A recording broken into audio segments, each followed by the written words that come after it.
أعوذ بالله من الشيطان الرجيم. ولو ترى إذ المجرمون ناكسوا رؤوسهم عند ربهم ربنا أبصرنا وسمعنا فارجعنا نعمل صالحا إنا موقنون. ربنا أبصرنا وسمعنا فارجعنا نعمل صالحا إنا موقنون. ولو شئنا لآتينا كل نفس هداها ولكن حق القول مني لأملأن جهنم من الجنة والناس أجمعين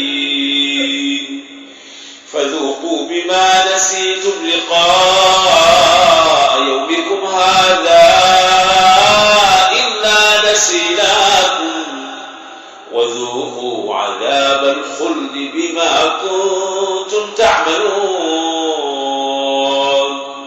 إنما يؤمن بآياتنا الذين إذا ذكروا بها خروا سجدا وسبحوا بحمد ربهم وهم لا يستكبرون.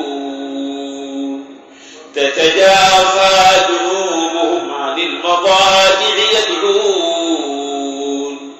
يدعون ربهم خوفا وطمعا ومما رزقناهم ينفقون.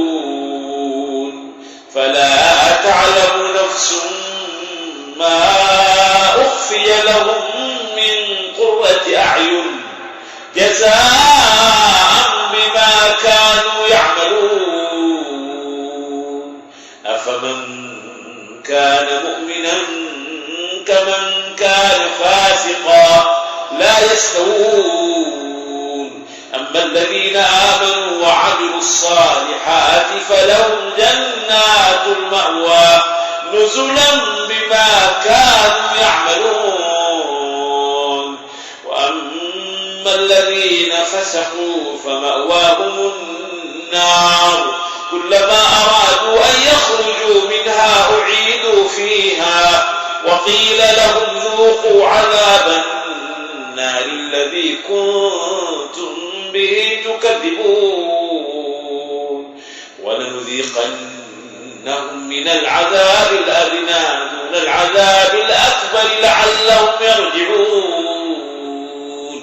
ومن أظلم ممن ذكر بآيات ربه ثم أعرض عنها إنا من المجرمين منتقمون. ولقد آتينا موسى الكتاب فلا تكن في مرية من لقائه وجعلناه هدى لبني إسرائيل وجعلنا منهم أئمة يهدون بأمرنا لما صبروا وكانوا بآياتنا يوقنون.